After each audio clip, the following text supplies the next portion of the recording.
for me, it's that energy of knowing that every day is different. You're not going to a 9-to-5 office job. The chase is exciting when you get those leads and you work with people and people are calling you and you're connecting with your community. Old house in town. Elderly woman lived there. Use the basement as storage. There's a rocking chair in the basement. I have people going through the house. A little girl comes to me upstairs and says, "There's a dead cat on the chair in the basement." And I said, no. I love real estate because it's very dynamic. I decided to make the move because I'm kind of at the tail end of my career, although I'm not retiring anytime soon. I wanted to have a new challenge. I always loved real estate, and I started investing in real estate in Portugal, my home country, 10 years ago. So I come more from a perspective of investment.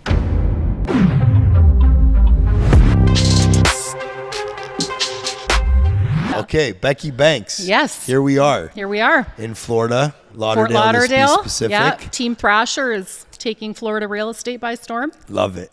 And your brother's an absolute beautician. He is. And he really is. Like, people might not know him and see the things that he's doing in his career and his life. And you might think somebody has a type of personality or arrogance to them. Brady is the absolute real deal. Yeah. Like, I don't just say that because he's my brother, but yeah. No, absolutely. We feel that love and we feel that humbleness all the time when in his presence. Yep. And it's I guess it's very rare for someone doing as big of things as he's doing. He makes it seem like it's not that big of a deal and everything kind of gets off without a hitch, right? Yep. And he's just so casual and cool about it, which is admirable and inspirational to us younger entrepreneurs. Absolutely. Right? Yeah, even flying in last night, he brought his family, of course, his team from Canada with him, and he makes it look like it's no big deal, but he had a million things to do to prepare for the next couple of days. And, he's putting on his chapstick on the plane and watching his movies. And we're all like, oh, my God, what are we getting into? That's awesome. Yeah. Very cool. So tell me a little bit about yourself, your background. I know you're new to the business, but you've hit the ground running, given that your brother's paved the way and has created an ecosystem now that you've plugged into, and I'm sure you're kicking some serious butt with, because the apple doesn't fall too far from the tree, right? Always try. Yeah, absolutely. I actually just got into the business. It'll be 2 years in June. Got my real estate license after plowing through the courses over a period of 6 months and kind of going through a series of life changes. My background is working with youth and adults with mental health challenges and developmental disabilities. So I left a solid government job after COVID hit and thought I would take a new path, a new direction. And my thing has always been working with people, making those connections, networking, helping people. And real estate is really not far from that.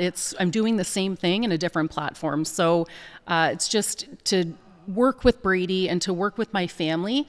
Absolute dream. I'm so blessed. And as much as Brady paved the way for me and even my mom and I really come from a solid family of people to look up to, right? Nice. And I want to do that for my kids. So it's kind of cool. I have 2 kids. Jaden is 16 and Hallie is 11. Jaden's wanted to do real estate far before I even wanted to do it. As soon as Uncle Brady got in, he used to shadow him and go to open houses, and now he's almost there. He's already preparing for after high school. He's going to, take a step and come onto the team, and so it's cool. Very nice. Yeah, Very nice. It's a good energy. From a young age. Very cool. Yeah. And what is it that you look forward to on a day-to-day basis, specifically geared in the real estate business? I think for me, it's that energy of knowing that every day is different. You're not going to a 9-to-5 office job. Like, it's the chase is exciting, right? When you get those leads and you work with people and people are calling you and you're connecting with, your community. That part for me energizes me, right? So I grew up in a small town, Amherstburg, Ontario, and true Canadian, that's where my core is, my roots. And I love being able to be a part of people's stories, right? You're not just selling real estate. You become a part of their family and their lives, Right. So it's a cool sort of bridge for me to what I was doing before and to be doing this now. It's just a different platform, but it's still the same feel, Right. Yeah. Very interesting. Yeah. And is there any day that's been a really bad day that you can remember that sticks out, and tell us a little bit more about it. A really bad day in real estate. For me, it's a bad day when you have sellers or buyers who are frustrated with the market, right? So we're coming off of probably one of the most challenging years in the Canadian housing market.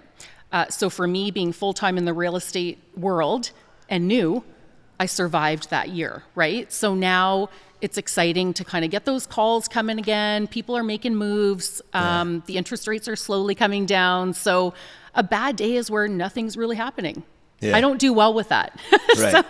I want to be moving. I want to be taking calls, showing homes, meeting people, making things happen. Right. Yeah. And now so let's look at that. A bad day is a slow day. The phone's not ringing. Yep. There's not too much action happening in the office. What do you do to combat that, turn things around, and bring the energy level up? I think just get out there, right? You have to get out there, door knock, call, go meet people, drop your cards off somewhere, anything, right? So a productive day is that, you checked off a few things off your list, and you're that much closer to maybe growing your business. Right. Yeah. There's an interesting point I took from Patrick Bet-David, Daniel G, a few other sales guys. They say the same thing where there's a formula, and it's really just knowing your numbers, right? Yep. And it's like, okay, 100 calls are going to get me 10 appointments. The 10 appointments are going to get me 3 listings. The 3 listings are going to convert to 1 sale, right? So it's like, okay, if I make 100 calls, I'm going to rip 1 sale kind of vibe. So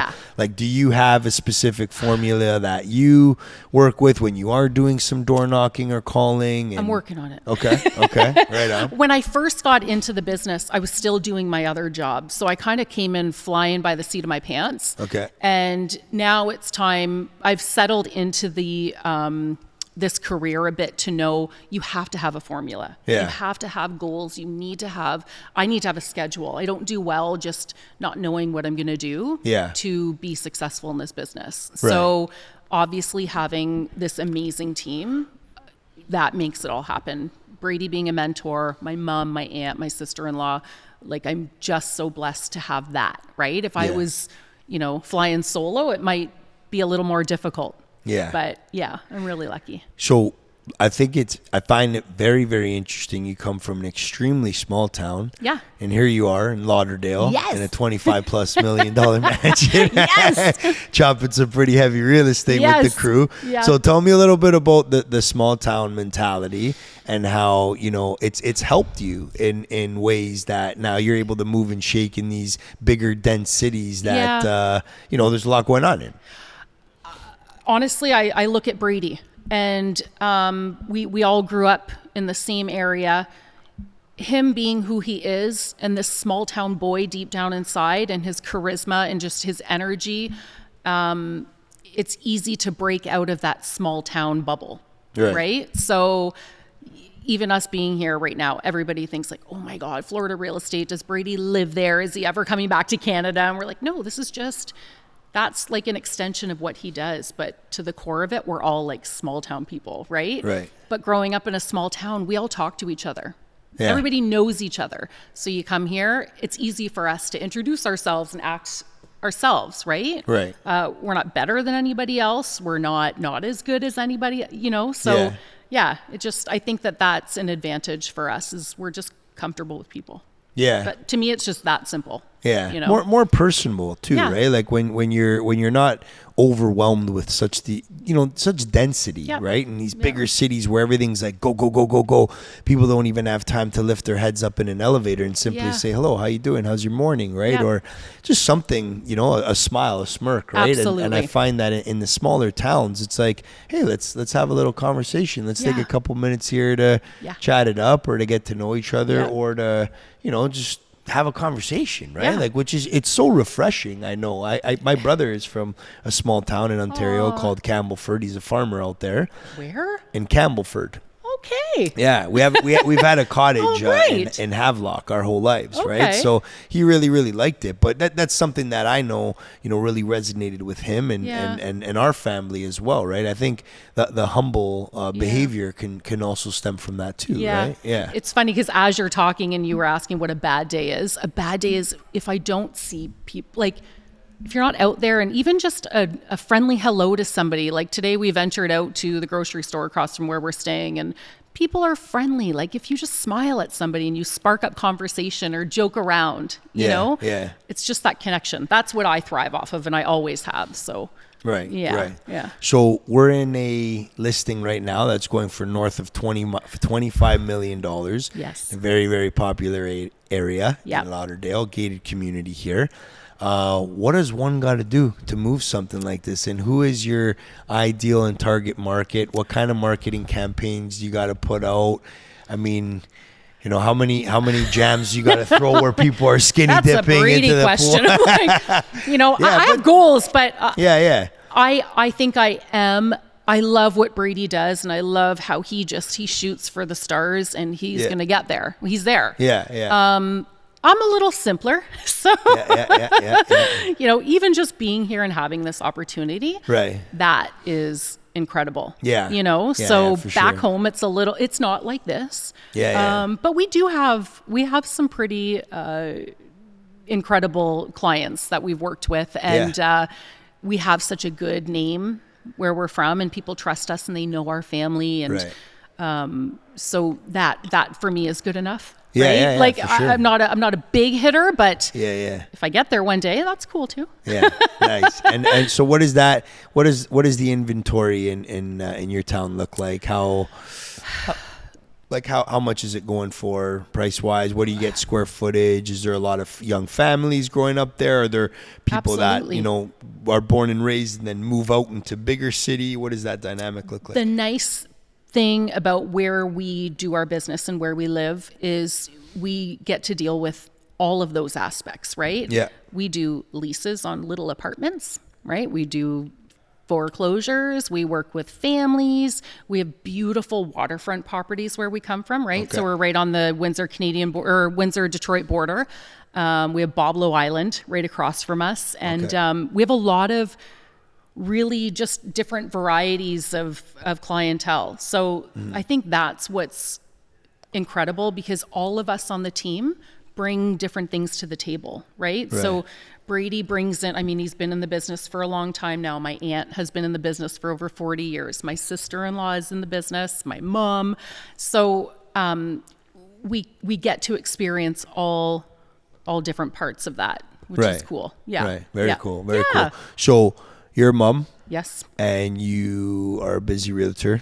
Yes. And you probably have a lot of other things going on, because I know Mr. Thrasher and his work ethic and the way that he's go. So again, the apple probably doesn't fall too far from the tree. Yep. So what is it for all the mothers out there that are looking to, get into a new career, right? Because this is something fairly new for yourself, and have it be that they have a few kids at home, right? Any tips, any tricks, any bit of advice that you have for them? I personally find it awesome, right? I have two younger daughters that, the younger woman can look up to a woman like yourself and know that, if I want to be a career woman and a mom too, I could rock like that, and I can go to the beat of my own drum. And Absolutely. I find that very inspirational to a lot of the young ladies. So tips and tricks, anything that you'd want to tell them? I think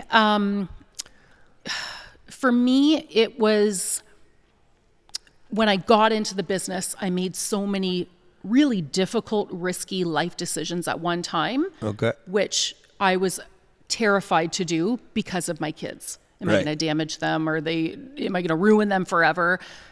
Now I can look back, now that I'm kind of settled in and we're doing okay, that's an inspiration for them, right? Just go after your dreams. Go after something that's challenging and scary and start over. So it's nice to have that freedom and flexibility. Right. So if you have kids, I can go to sporting events. I can hang out with my kids at night. I'm home if I need to be. Right. But also when I'm not home, the kids understand and they appreciate it. Mom's working. Mom's doing her thing. So for all the moms out there, just show up. Show up every day.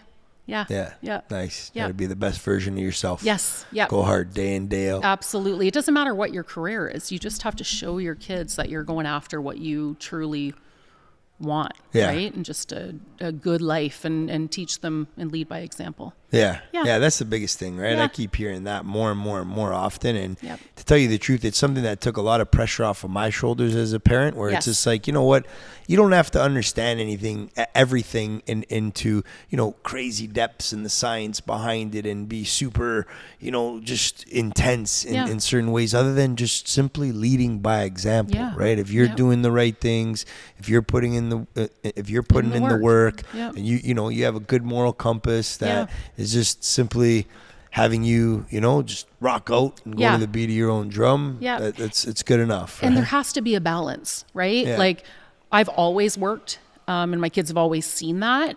But I always try to have a balance of that work life play. So, and then I don't have that guilt, like even leaving for a couple days and coming here. It was a little bit hard to get on the plane, choked you up a little bit, but it's okay. They see what you're doing out there, right? And they grow up around that, and it's just a cool thing to give them. For sure. When I was leaving, I put it up. It's still up on my Instagram. All three of them were at the door like this, right? I was like, take care. But I cried a little when you know what though, and it was a perspective shift that I had a little while back, where it's like I'm doing all this for them. You know what I mean? And I know when I'm out here, I'm working and I'm going hard, and it's for them, right? So it's like I don't feel bad as much as I'm gonna miss them. I don't feel bad. I feel like it's for you guys, man. I'm gonna go rock out there. But and they feel that, cool. For sure. It's a good gift to give them. So what do you got going on? Tell me what the next year, 2 years, 3 years consists of. What are some goals that you have in place and that I know you're gonna smash? And that I'm going to hold you accountable for. Now it's going to be on camera. But you know what? In terms of what goals do I have a lot of personal goals, a lot of business goals, things like that.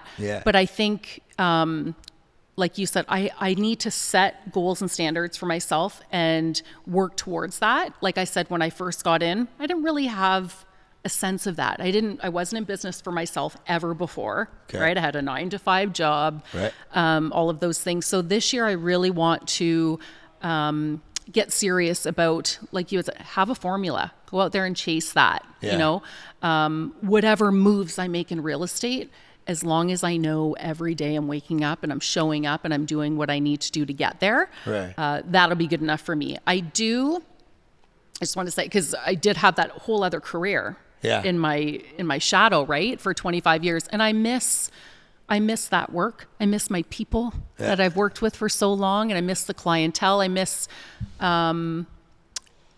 advocating for people who really need it in the community.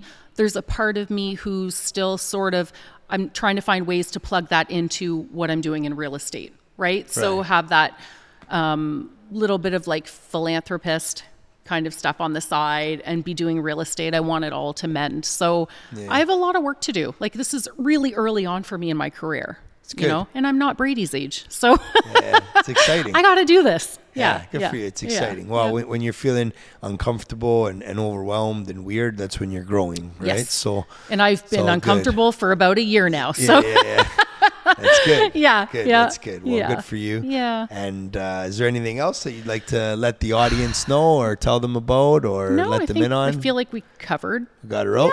Yeah. I'm not that exciting. All right. I think differently. Thank you.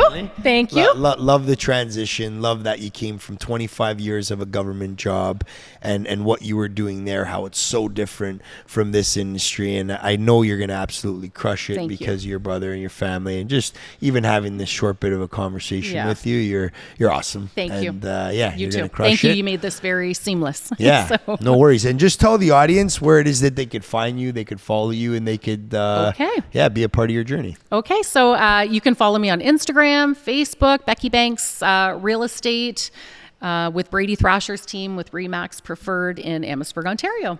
Right on. Yeah. Very cool. Awesome. All right. Thank you. Well, thank you everyone for tuning in to another episode of What Would It Cost. We had the pleasure of sitting down today with Becky Banks, who's up to some amazing things. And like we said a few times throughout the podcast, the apple doesn't fall too far from the tree.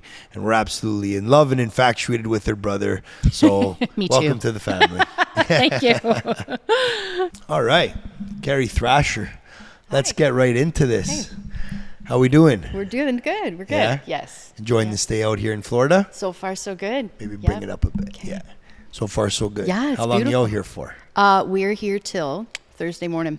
Okay. Yep. Nice. Yep. Right on. Yeah, rain or shine, it's gorgeous here. Yeah. It's always nice when you feel that humidity coming off the plane and you know that the bones aren't going to tense up and you feel like curling up in a ball under the blankets over here, right? I love that balminess on your skin when you get off the plane. Yeah. It's nice and warm and humid here. Yeah. Yeah. So you're going to be doing a lot more traveling down here? Well, now that I've been here once, I think I'm going to come down here a little more often. Nice.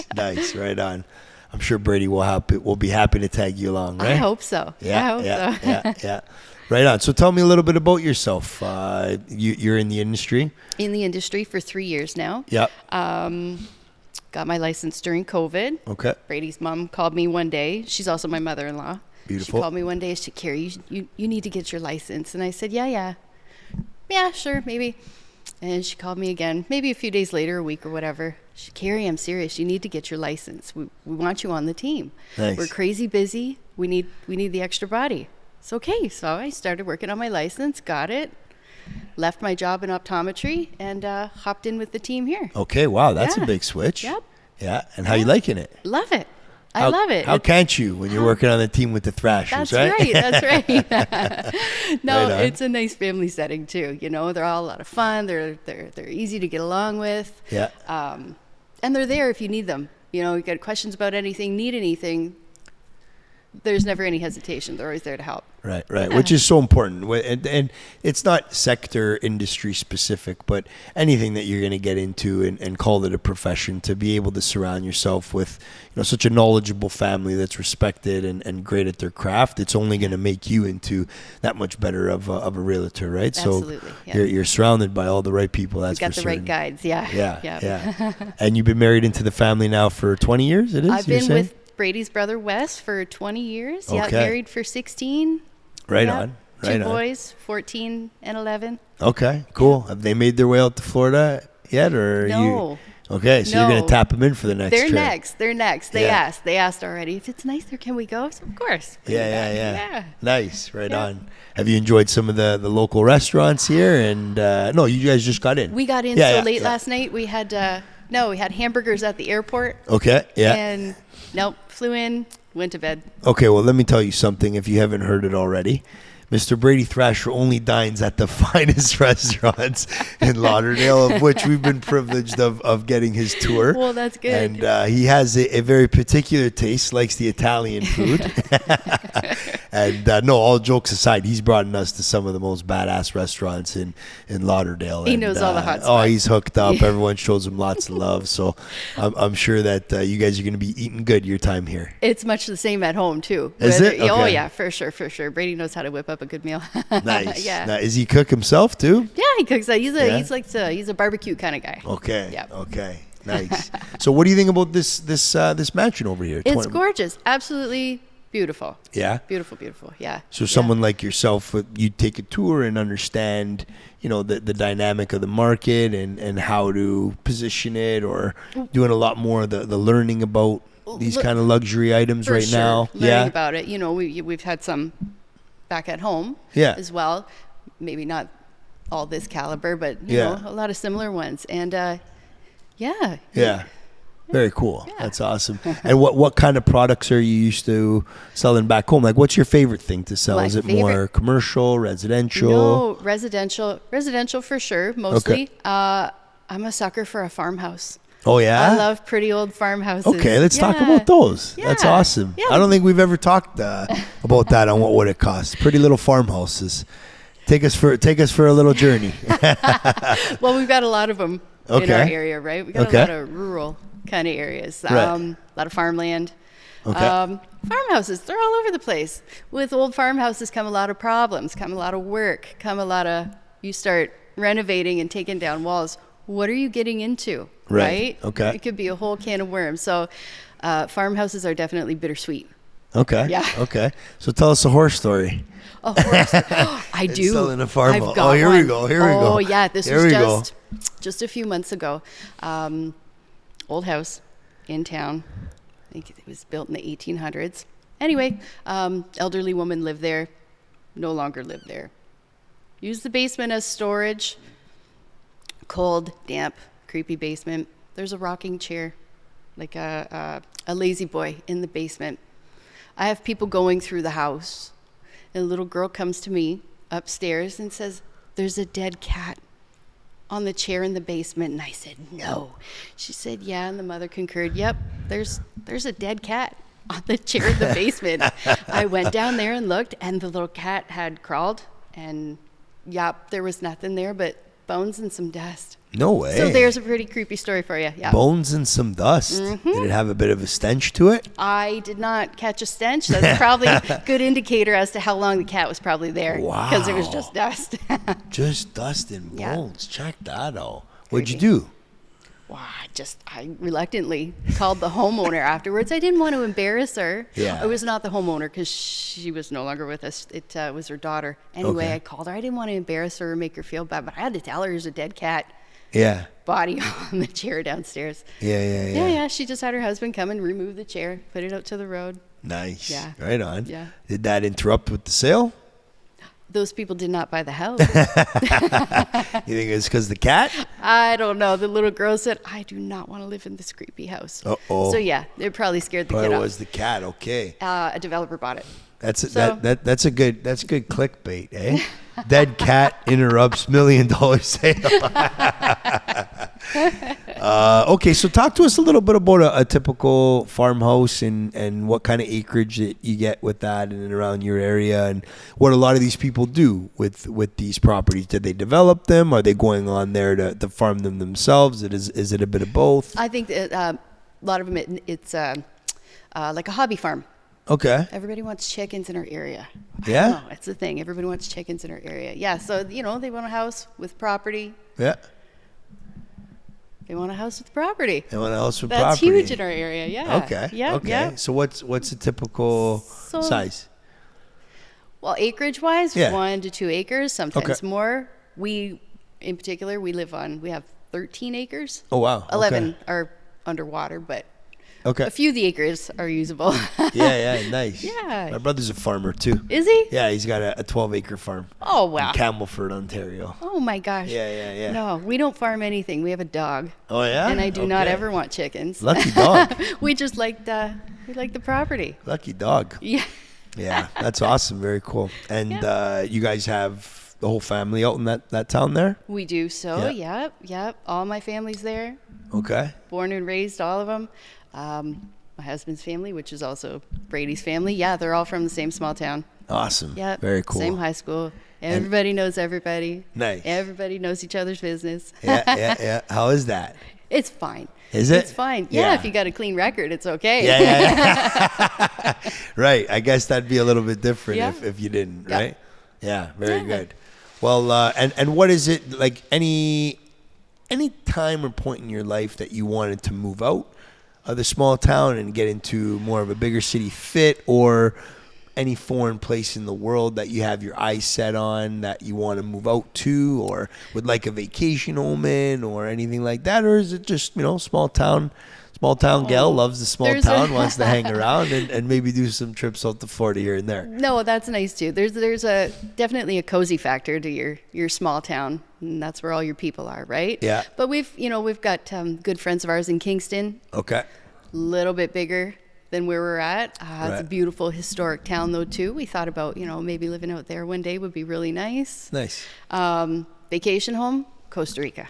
Okay. That's where my heart is. I was there last year. Did I'm you going love it? again this year. Yeah. Costa Rica is different. The way the energy in those mountains is beautiful. Yeah. It is, It's it a blue is. zone too. It's Part of it is. It's a what? A part of it's a blue zone. Oh. Yeah. So blue zones have There's not too many blue zones in the world. I can't remember the exact number, but they have it be that there's a very long life expectancy in it because it's just like really healthy, right? Natural. The food, the water, Yeah. natural. Yeah. So when did you go? Long time ago. We were there. We went for our honeymoon. Okay, nice. And I've loved it ever since. We said, you know what? We got to get our kids here. Yeah, our kids need to see this and experience this. And so we're planning a trip for next December to bring beautiful our kids with us for Pura Vida. That's their saying there. It is. You're life. Right. Pure life. That's right. Yeah. Love it. Yeah. My coach lives out there part-time as well. Okay. Yeah. So when we went there, we did a retreat. Yeah. And it was a personal development retreat. And it was magical. But Beautiful. they're going to love it. Yeah. I think they're going to love it. Surfing's big there too. Surfing. Yeah. We visited Tamarindo. Yeah. Tamarindo's the stuff. Yeah. Gorgeous beach. Huge beach. Yeah. Drinks on the beach. Yeah. Good times. So anything in regards to what you're working on in the next year? I know before the cameras came on, you were talking about you're a big goal setter. Yeah. You have some goals in place for yourself that you'd like to make us aware of and have us hold you accountable for? Oh, no. For sure I do. So last year's I had goals and I met them. Nice. And I decided to surpass them. And then once I got there, I said, okay, let's bump it up a little bit. There we go. We bumped the goal up some more. Yeah. And then here we are in a new year. And it's been a good start to the new year so far. Super busy. Nice. Got some goals in mind. Yeah. And just, got to meet the milestones in between to achieve those goals. Nice. Yeah. Nice. Good for you. Yeah. Can you let us in on one of those goals? Well. No? We're going to keep them private? No, there's no private. There's always the... how can I say it? Try and give my family a better life. Right on. Very cool. It's opened up so many doors. Getting into real estate for us. Nice. It just allowed us to do so many more things than we could before. Yeah. If that makes sense. Very cool. Absolutely. Yeah. Love that, man. Opened a lot of doors. Yeah. And it's only going to continue to because you're on an awesome team. You got some amazing things going on. Yep. And you're going to tap into Florida with Mr. Brady Thrasher. So it's. I sure hope so. I hope he's listening. Absolutely. We'll whisper it in his ear. That's right. We'll let him know. Right on. All right. It was a pleasure sitting down with you today. Well, thank you for your time. Yeah, of course. Appreciate it. Some exciting things, and you're part of, like I said, an amazing team, and what you got going on is very cool. And thank you for your time today. Oh, thanks so much. Yeah. Is there anything in regards to where the audience can find you, can follow you, and can stick along for your journey? No, of course. There's Facebook. So get the camera there. Facebook and Instagram, Karrie Thrasher, or Preferred Partners. Yep. We're on there as well. Remax Preferred Realty. There we go. Yeah. Shout out Remax Preferred, man. We love these guys. They're family. And it was an absolute pleasure sitting down with you, Miss Thrasher. And thank you guys again for tuning in to another episode of What Would It Cost. This is a very special episode as we're mobile out here in Fort Lauderdale in this beautiful mansion.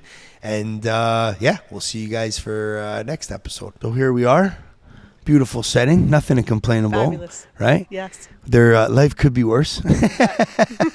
Feeling very grateful. Thank you for taking the time today. Oh, thanks for having sitting me. with us and spending this 2 hours with us over here and getting that undivided attention is what we love, right? It's very common these days that, every few minutes you're checking your phone and you're putting in, some time on the screen. And that's not the case when we're podcasting. So thank you for your undivided attention. You're welcome. And your time today. Tell us a little bit about yourself, your background, how long you've been in the real estate space. And So I'm Rene, and I'm new to real estate. I'm not new to business. I've been an entrepreneur and self-employed for 30 plus years. Okay. I spent 30 of those years in the fitness industry, working for a global international company. Okay. Traveled around the world, presenting and training and teaching others to be in the fitness industry for a large chain club in Canada. And also a registered massage therapist and a life coach and a health nutrition coach. Okay. So over the years, I've kind of amalgamated all of those into a health and wellness business, and I've spent 30 years or more doing that. So wow. My job has been a passion, something that I'm personally interested in and love to share that with others and help them reach their goals in the health and wellness area. Fantastic. So new to the real estate space, but Yes, not new. not new to the entrepreneurial space. And talk about how the past experiences and businesses that you've had and that community that you've built have helped you in this space. Honestly, I've moved cities. Okay. And when I did move to cities, I exited out of the health and wellness. And I always knew I wanted to get into real estate. And I thought moving from a bigger city to a smaller city, it was the perfect time for me to move into a new career. I was ready for the change. I love real estate because it's very dynamic, has high energy. You've got to be a high energy person to be in the space. And I decided to make the move because I'm kind of at the tail end of my career, although I'm not retiring anytime soon. Mm-hmm. I wanted to have a new challenge and build some different relationships, because my business is all about building relationships, and real estate is just a different way to do that. Be with a different group of people, which is quite exciting. Nice. Yeah. And how are you liking it so far? So far, so good. I love it. Yeah? It's been so fun. There's a lot of great people and networks out there you get to build, and not only are you working on your own, but you build a team of other professionals around you that support each other. So I think that's fantastic, like you're doing, like your team is doing with other teams. Right. You know, I love that whole Collaboration. networking and collaboration with other teams. Yes, and other Very cool. professions. Yep. Nice. And good on you for making such a big dramatic leap, right? After you've put in so many years in your prior industry, 28 to be specific, right? Yeah. And wanting something new, right? Like it's always when you're uncomfortable that you're growing, right? Yes, absolutely. And to put yourself in that position after you've become so comfortable and probably have gotten really good at what it is you were doing prior, into this new position, this new world, this new network, this new city, right? Yes. That's inspiring. So, like, what motivated you to do that? Some life changes, like moving from the city and to a smaller city back to where my family was. Okay. I've always been inspired by the family in the town that I live in. My dad was a very successful, hardworking, humble man who operated a car dealership and was very successful for many years. My nephew's a realtor, and some of my family, and just following in their footsteps and seeing the energy and the happiness and the success that they've had, the dynamic energy that this profession brings. I just wanted to be part of it. Nice. Yep. Right and on. I wanted a new career. Just wanted it was time for change. Okay. Yep. How you liking South Florida? Well, South Florida, I don't know. I mean, like I'm thinking, could I move here? Right? Yes. Right? Yes. I see How am I gonna everyone make this today work? just bouncing around the set. And I said, you look pretty good there. How am I going to make And you know this what? work? You look comfy over there.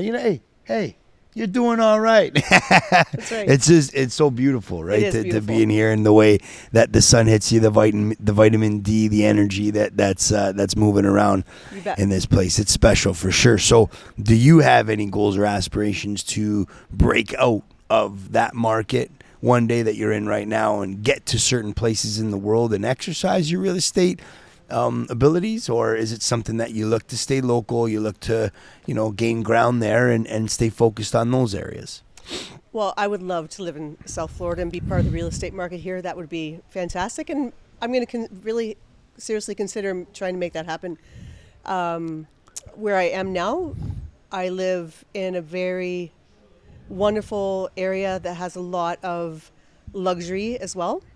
And it's about finding your niche and honing in on a certain market. And I'm developing that niche, or discovering my niche.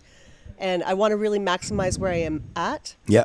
And then see what I can do there. And then, maybe split my time between two places. Love that. It would be wonderful. Very Yes. cool. Very cool. I believe everyone should love where they live. Yeah.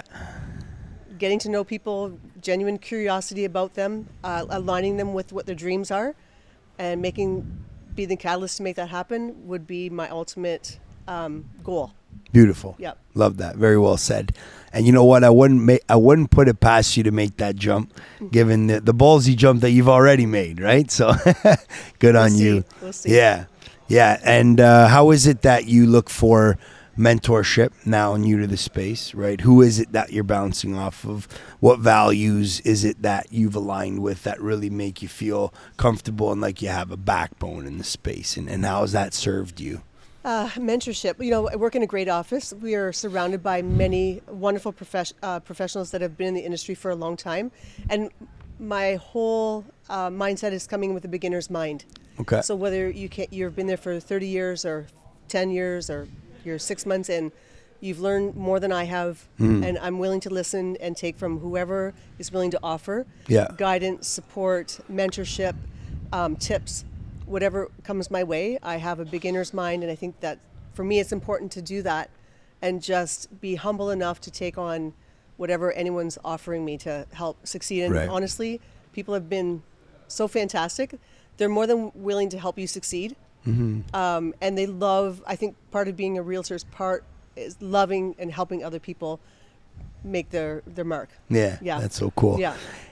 But you're not new to entrepreneurship like we talked about, right? And do you find a lot of the same fundamentals in business? Because essentially right now you're your own business, right? Absolutely. Apply? Yes, absolutely. Right? Yep. You have to go for it. You have to set goals. You've got to network. You've got to be genuinely curious about people. You have to take on the challenges. You got to get up every day and show up every day and not make things happen. You can't wait for things to drop in your lap. You got to go out and make it happen. Right. Yes. And I'm sure that that's helped you in a very short period of time. Really, propel the business forward in an aggressive manner, right? Because it's not easy to understand and pick up those entrepreneurial skills, right? And to have that and build such a solid foundation does come with those years of experience, right? So as much as the real estate space is new to you, what I'm curious is what are those fundamental practices that really help put you on another level? Fundamental practices for me is number one, what's my motivation, knowing what my motivation Your is. why. My why. Your why. Absolutely. Huge. My why. Huge. And I do know my why, and that's getting into this reason. I have a young son who's third year university, and I want to be a good role model. Awesome. And he did say to me not long ago, because he's still deciding, do I want to be a chartered accountant? Do I want to be a lawyer? Do I want to, there's a couple other options. He's thinking, do I want to do real estate? And I said, you can be anything you want. And he says, at your age, and I won't say my age, but he says, I've seen you now take the real estate course and jump into a whole new career. And he says, Mom, if you can do it, I can do anything. That's awesome. Leading by example. Yes. That's so beautiful. Yeah. I know I'm a father as well of 3, and sometimes I beat myself up in the head, and I'm just like, oh man, like, should I learn this to teach them that, or am I doing this right, or should I do this before that? And I'm just like, man, just show up every day, be the best version of yourself, lead by example, and we're their biggest heroes, so we're going to rub off on them, right? But that's beautiful, and congratulations to the little man there. Not so little, third year university, but whatever it is you put your head to, you'll definitely get done, and your mom's a rock star. So very cool. That's a powerful why, too. You can't mess around with that why, right? For sure. And what is it that you want the audience to know about what you're going to accomplish in the next year, 2 years, 3 years, 4 years, 5 years? How hard are you going to rock in this business? What are some of those bigger goals? And let it rip. Well, I want my network and my friends and my family to know that I'm going to work hard, and I'm going to be honest, and I have integrity, and I'm going to be the professional that will get the job done. I'll go to bat for you. I will work my butt off for you if I'm selling your home, and we'll build a great relationship. Like I feel like this whole business, and any business as an entrepreneur, you're working with people. Buying a home is a huge deal, and it comes with a lot of pride. And when you can make that happen for someone and see that in someone, they become so proud of what they've accomplished. Right. It's a wonderful feeling, and I want to be the facilitator and the catalyst and the person to get that done and help people get that done. Powerful. Love that. And anything else that you'd like the audience to know about you on a personal level, business level? You want to open it up? Anything interesting? I'm sure there's many things. I don't want to poke and go too deep though, but feel free. Use the platform. You're going to edit this, right? It's up to you. I'm single. No, I'm just kidding. All right. She's single. No, I am so excited to be in a new industry that brings a lot of energy. And I just feel like this is going to take me years. It's going to take me through years of professional development and income earning and relationship building and making friends and just living my best life. I think location, loving where you live is important, loving the people you work with, loving what you do, like being healthy, all of the above, living to the fullest. Like that is what I'm about. Beautiful. Absolutely what I'm about. Yeah. Love it. Love it. All right, guys, you heard it. We rocked out with another all-star from Canada here in South Florida. And this was actually a very, very inspirational episode. The fact that, you were doing something for so long and at this stage in your life decided to make that leap into the real estate career. This is definitely a first on the What Would It Cost platform. And I just want to congratulate you, and I want to tip my hat to you. Thank you and so I want to much. have it be that all the other female audience that's listening in right now, whether you're in the real estate profession, whether you're not, follow her. Be a part of her journey. Take a page out of her book. You could do anything you put your mind to. The women that are, really putting the women that are really putting forward. Sorry, the women that are putting. I'm tripping out over here right now. Sorry. I just want to tip my hat to all the women putting forward a solid effort on killing it in the corporate professional space, and you're a prime example of that. So Thank you. Congratulations. Thank you. Yeah, right on. So much. Yep. Tell the crowd where they could follow you, social media handle, email, website. Where is it that they could follow your journey? Well, I'm Rene Thrasher, and you can follow me on Instagram, Rene Thrasher on Instagram, Rene Thrasher on Facebook, and also same name on LinkedIn and on YouTube. Right on, guys. Thank you very much for tuning in to another episode of What Would It Cost. Again, this is a special one. It's a pop-up here in South Florida with some Canadian friends. And follow Miss Thrasher. She's amazing. You know it. You heard it. Let's go.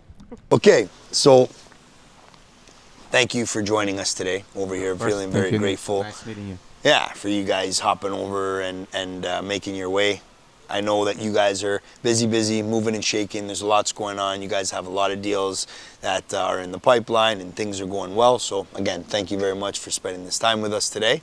And talk to us a little bit about what you guys got going on, not only currently, what's in the pipeline for the future. I know that there's some very unique projects on the table right now that are, being developed, and just dive right into it. Perfect. I'll go first. Absolutely. Yeah. So, Nick, thank you for having us. It's Yeah. a pleasure being here.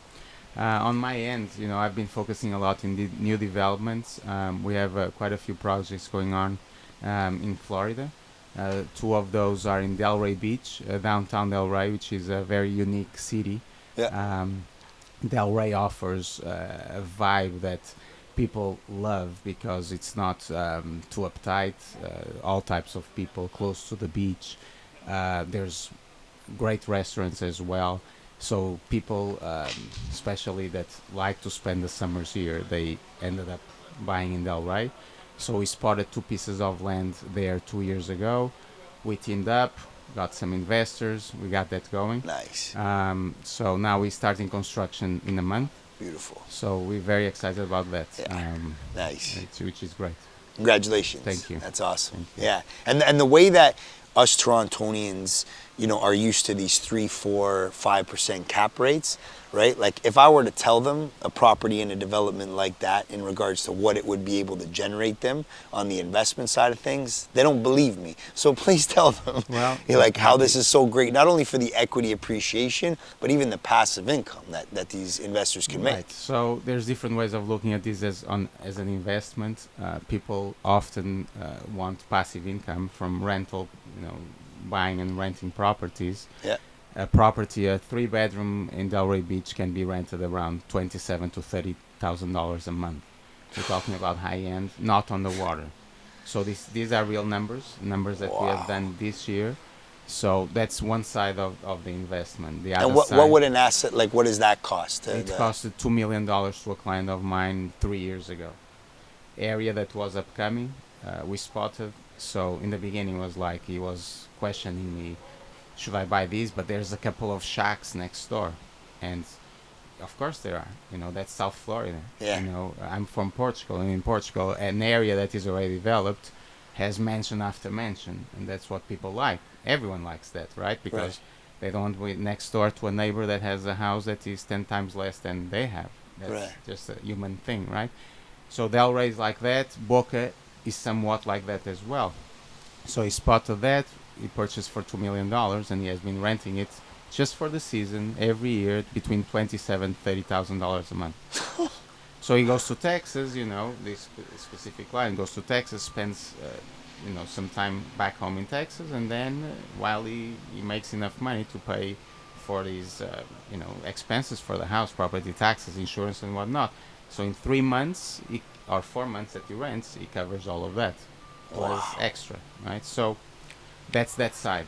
The other side of the investment is, obviously coming as an investor, partnering up, buying some shares of the product, and then having a distribution in the end. And we're looking at 80 to 100% returns on something like that. Right. And I find it really interesting that you're not only the real estate agent that's selling the product, you have a seat at the table with the development. You're raising capital on the investment side of things to, bring this alive, right? And it's almost like the last job to do is to sell this as a product, right? So it's like there's so many layers to your job, and you're just a wealth of knowledge on that. So talk a little bit more about, especially to the younger realtors. This audience is very focused in the industry, right? And I find that inspiring and very cool. But a lot of what the young realtors think the business is, and just getting into it and having these units to sell that everyone wants, but why you have that product and why you're able to be the in-house is because you bring so much more value to the table, and you're actually the guy that's jump-starting the project, right, and bringing it to that point. So talk about what that takes in regards to... Well, my background is tennis, and I came to real estate later in life. So I was involved in tennis, and I had a tennis academy, and I always loved real estate, and I started investing in real estate in Portugal, my home country, 10 years ago. So I come more from a perspective of investment. And then I met Paul and other people that I realized that I wanted also to do the realtor part, and I could combine both. So I realized that if I'm a realtor, the best way is to get listings, right? So one way to guarantee listings is that you actually put a group of investors together, and you are part of the management side, but you also then sell your own product. Yeah. So you kind of control both sides, and you control what you are selling because you are actually building it too. Right. So you need to, that the quality hopefully will be there because you control that part as well. Right. So you put a team together. Obviously, one of the co-developer with me is someone that has been in the industry in South Florida for many years. Mm-hmm. So you bring that experience, and then I gathered some of the investors, friends and family in the beginning, and then other people that see that, oh, okay, what are you guys doing? Because a lot of people that moved in during COVID, they want to park their money somewhere, and real estate is always a nice avenue for them. Brazilian crowd the same. I'm Portuguese, so I speak Portuguese, and so that is an easier communication, and Brazilians often want to dollarize their money because of volatilities of political volatility in their own countries, and South America is known for that. So it's cyclical, but they end up dollarizing, investing, and South Florida is definitely one place that they like to invest. So putting that together, finding the piece of land, putting the group together, bringing the expertise from the developer, and then selling the product, then you are covering basically everything, right? So, and that's why I realized that this way, if you can be involved, and if you partner up and you delegate the parts that you don't know so much, but you truly delegate to the people that you trust, then you can do it all. But that's what I think it's interesting about, not only selling real estate, but also the managing of the construction and development. Yeah, and for that's awesome. And like the way that you talk about it, you make it sound easy, but there's so many moving parts there. But it screams expert to me. Like when you understand, the project that in depth, right? Like that's just, it's a beautiful thing, right? And the way that you wrapped it all up and even cater to a certain niche, right? And have it be that you've penetrated that and had them understand that this could be a good investment solution and kind of acting as that bridge, right? Correct. For them to plug into. That's correct. It's brilliant. As a realtor, you are the end person. You deal with the client, so you understand what type of design certain people want. For example, Right. you know that Brazilians like to have 2 bathrooms in the master suite, and they want bigger rooms. And Portuguese people, they value more a bigger living area. So knowing who you're going to target influences the type of construction you're going to do as well. So you put all of this together, and then you create a product of quality because your name is behind it. And if you're going to spend time doing it, why not do it right? Yeah. So that's when you bring the experts from each area and you put the team together, and that's what you do. Nice. Awesome. Congratulations Thank on that, you, brother. Nick. That's Thank you. awesome. And Paulie, jump into a little bit about what you got going on. There's a big team behind you, right? 400 plus. Yeah, just And, always impressed by Isreal. For Yeah. the short time he's been here in the business, is like, miles ahead of everybody that with his experience. Yeah. But yeah, I've been in business 25 years, more in the residential side. Yeah. Probably less of a risk taker than Isreal, which is, you hit the home runs by taking the risks, which is nice. But more the residential side. I ended up specializing in the senior communities. That became my niche. Where and then when I came to EXP 5 years ago, I had built a team. I was with Remax for about 15 years. Came over, built a team, built some great friendships here, and really just trying to jump into the luxury market with Isreal, more the development side where you can maybe do a little less deals, but still have the income, some passive income coming in as well. But just never been that risk taker. Just more customer service related. What's nice about him with his projects too, that as a residential real estate agent, you may not believe that house is worth that amount. He has to believe it. It's his project. His name's on it. He's helping with the pricing. He's helping with the sales. On the residential side, it's transactional. It's you're in, you're out, maintain the customer service, on to the next one. But his is more almost like a lifetime, relationship with the clients, because they're going to do another one. If it's a success, they're going to do another one as well. Right. So. And it's a popular thing more so these days that people niche down, right? And it be that's not all that you do, right? But it's what you're known for, right? And especially when you're to a hyper niche that you have. So talk to us a little bit about how that's helped propel your revenues and how the community knows you for that, and you're just the guy that they plug into. Yeah, it can help and it can hurt you. Like, for example, the more successful you become as an agent, they might think that you do luxury, that you're doing $1 million sales. So your average Joe may not reach out to you because they say, well, I didn't want to bother Paul with this little deal. Okay. So say I close about 200, sales a year, but my average sale price is, $250,000, $300,000. Okay. Once they really get to know me, but if they just have heard about me, they're assuming that I'm doing more high end. So, that's why we're sitting at this beautiful house, and I'm always impressed at how do the luxury agents price these houses. It's always like an art. Isreal was talking about being emotional. Most of the stuff I'm doing is very cookie cutter that, if your neighbor sold for 300, yours is worth between 280 and 320. So, it's interesting. But yeah, people always have an assumption of what you do before they even meet you, and you have to kind of recreate yourself if it's not going in the direction that you want. Right. Right. Yeah. And how did you guys start moving and shaking together? How did we meet? Through Tomas? Or? I think that John Whelan. Oh, that's right. So Yeah. my wife was in the financial magazine subscription business. Okay. And she worked with a guy, friend of mine, John Whelan. And John started with EXP, the realty that we are under. Yeah. a year before I even thought about taking my license. Okay. And then at that point, I was actually not familiar with the EXP, and I came across the model, the Right. business model, and I liked it a lot. Right. And by coincidence, I met John, and he said, "Oh, I'm with the EXP."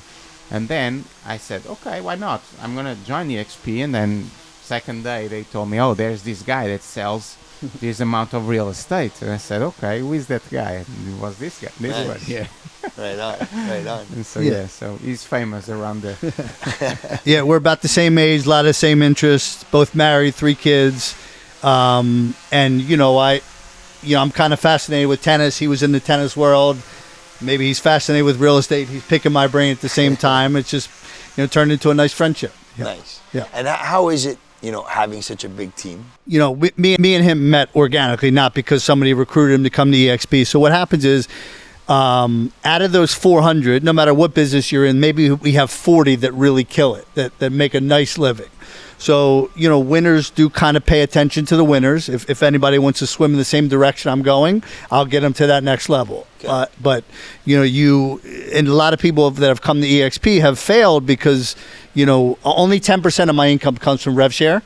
Okay. So it's just a nice little, cherry on the top. Yeah. But if I came here to just focus on recruiting, I wouldn't be able to pay my bills and feed the family.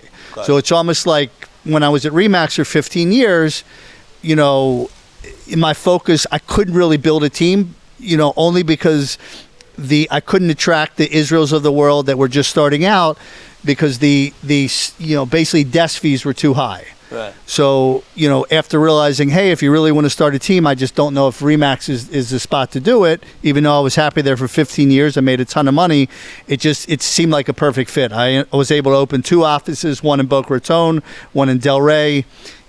I am a broker associate, but I'm not in charge of the 400 agents. Okay. And, it's just been a perfect fit. But, I just try to inspire the agents to get to the next level. Whenever they need coaching, I'm around. Whenever they need me to go on a listing appointment, obviously we're here today. He's bringing me on some value stuff. So it's a win-win, and it's not for everybody. Yeah. If you're not entrepreneurial, you won't see the value in EXP. Yeah. You won't. Yeah. No, and that's so cool, right? Like I hang. Actually, there's one with us here today, Rick Dillon from EXP. Okay. He's got a downline, 400 people Yeah. as well. And I'm doing a lot of work with him, right? And he's an awesome guy. And when you're around him, though, you hear his phone ringing, and he's picking up, right? And he's lending his ear to Okay. these agents, Yep. right? And he's giving them some feedback and some advice. And for people like yourselves that are so seasoned and are veterans, some of these questions, are quite redundant, right? And they continue to be asked by the junior agents and mid-level and sometimes even higher agents. But I admire you guys for the patience level that you have and that wanting to give back.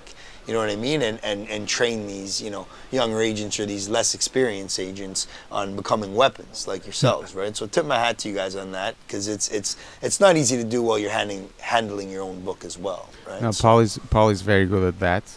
yeah. Any time that I call Paul, either he calls me back immediately. Yeah.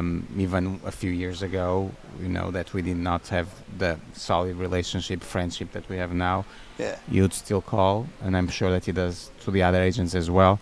Obviously cannot answer 400 calls a day, most likely, Sure. right?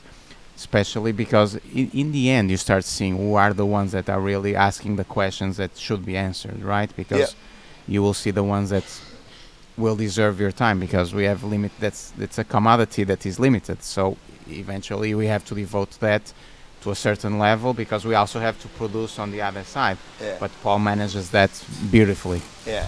See, Matt, commodity that is limited. We always talk about it all the time, the efficiency and like the Pomodoro effect and making sure that like time. Yeah, like it's Time like, is whoa, the where commodity. did the It's day your go? most valuable commodity. Yeah. I have 3 kids, right? Yeah.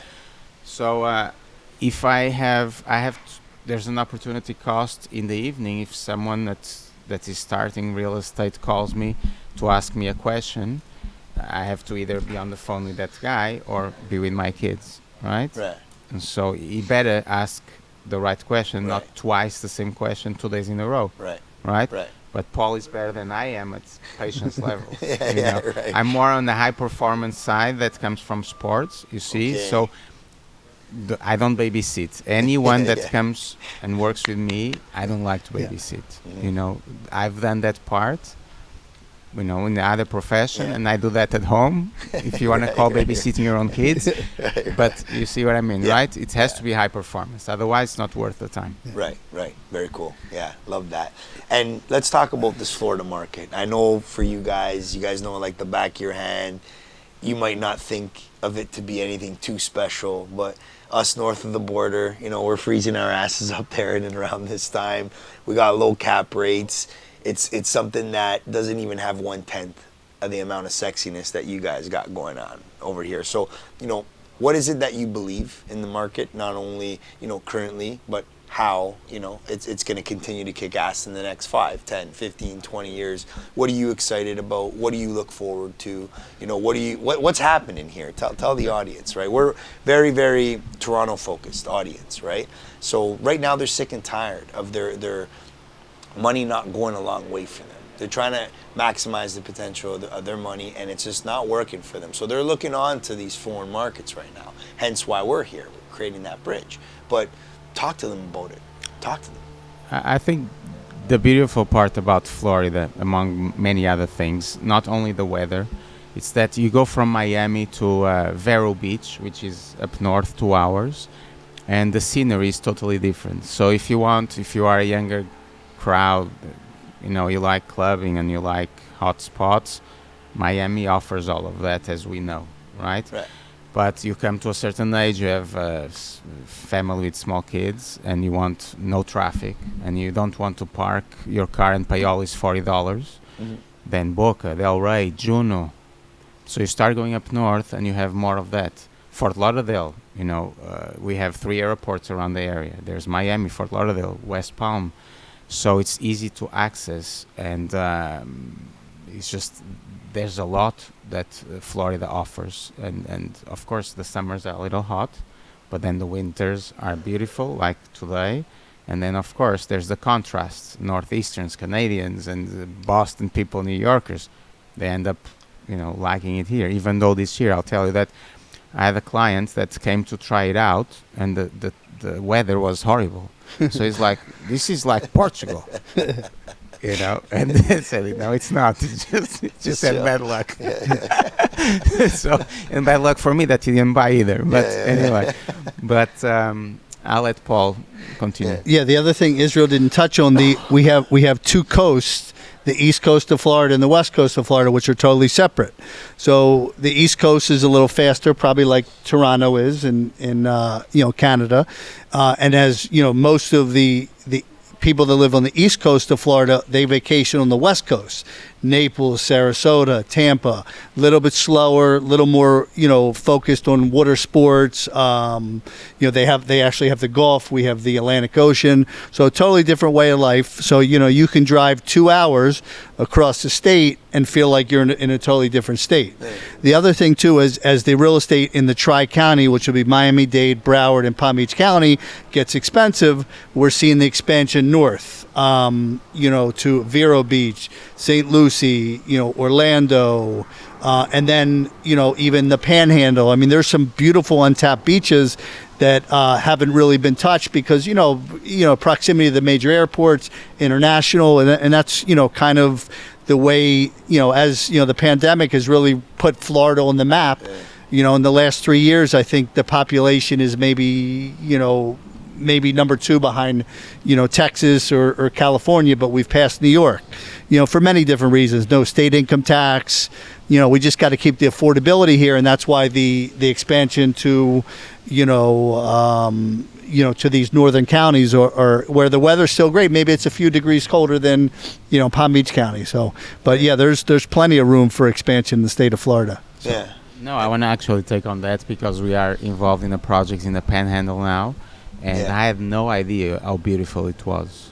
Right. I mean, it's amazing. The project is called Marina Island, and this is a sequence of different other projects from the same designer and developer. And when I looked online to see that area the first time around, I was impressed because it looks like you are somewhere else in the world, you know, and you'd think that northern part of Florida, it's not hype, it's not Miami, it's not Fort Lauderdale, but in fact it offers an amazing lifestyle, and for investment purposes it's a great area as well, because there's a few communities, but there's space to develop, and this project alone will be probably the biggest one, or one of the biggest in the United States. So we are actually involved in that as well.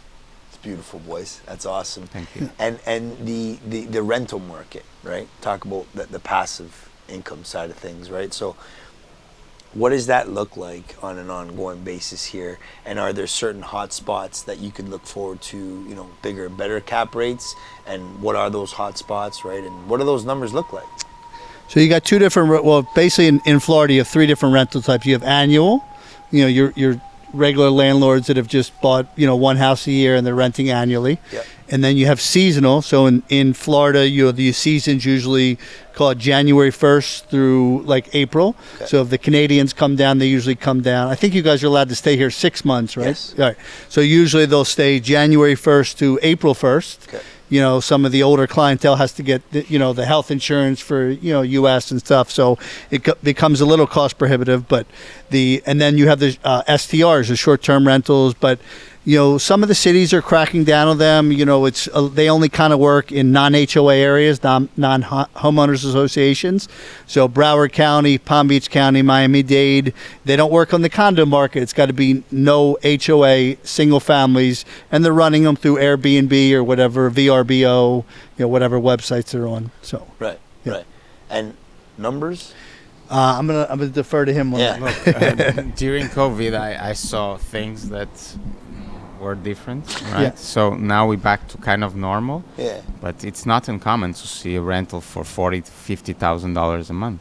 Yeah. Now, hot spots on the water. Yeah.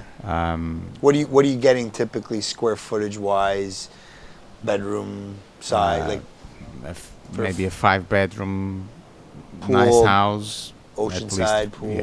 Yeah. Intercoastal ocean. Right. You can easily, especially Miami, Fort Lauderdale, you can get easily above 50. During COVID, they were 100,000 a month, left and right. Boca is a little bit more moderate with that. Delray as well, 30s, 40s maximum. Right. But $10,000 left and right. Yeah. Like if someone, a lot of people call and they say, oh, I want to rent for a month for a nice place for $4,000 in January. Yeah. There isn't. It doesn't exist. Yeah. Does not exist. Yeah. Wow. And then if I say, if I send the ones that look $4,000, they will think I have bad taste. And so I say immediately, like, don't think that I have bad taste. This is what's on the market. Right. So they know. So I already prepare them, because otherwise, and because these are clients, eventually they will buy and they want to see, I want to rent for a couple of months to know the area. But I know if someone is looking to buy a $2 million house, if they rent for $5, that's not going to be, that's not going to be possible. Right. That they like it, because the numbers do not match. Yeah, wow, that's beautiful. We're not used to that, boys. Are you guys familiar with the website biggerpockets.com? Nope. So biggerpockets.com is a huge website for the investment community, where, you know, a lot of agents on our team are featured on there that just specialize with investors. Okay. But, you know, as a, you know, end user, you can go in there, you see what cap rates are, see, you know, who's the expert. It's basically a forum where a lot of real estate agents basically give added value. They pick up clients on there. You're able to advertise, you know, as an agent on there. You're able to advertise your properties on there if you want to get them rented out for short term. So yeah, biggerpockets.com is definitely is the biggest investment community website in the U.S. Okay, so, very cool. Yeah, good plug. Yeah. So anything else that you think you want the audience to know or find out about, or just have it be that they understand better? Yeah, we'll give our contact information that you can reach out to us anytime. But yeah, I would say the next decade or two for the Florida market, there's still plenty of room for growth. Don't let anybody tell you that it's overpriced here yet. You just have to go a little further north where you see the value. We have a lot of the Canadians that are basically taking their money out of South Florida, moving an hour north. Peace and quiet, still the, nice weather compared to what you guys are used to. But anyway, again, my name was Paul Saperstein. You can find me on the web at paulsaperstein.com. And the phone number is 561-251-5296. Once again, 561-251-5296. And I enjoyed our time together. Yeah. Right on. And I'm Israel Montaire, and my number is 561-286-2926. Thank you. Thank you very much for tuning in to another episode of What Would It Cost. It was awesome sitting down with these two beauties and rock stars in the EXP brokerage that have so much going on. And if you liked it, subscribe, like. That's how we continue to move this gravy train forward. And we'll see you on the next one.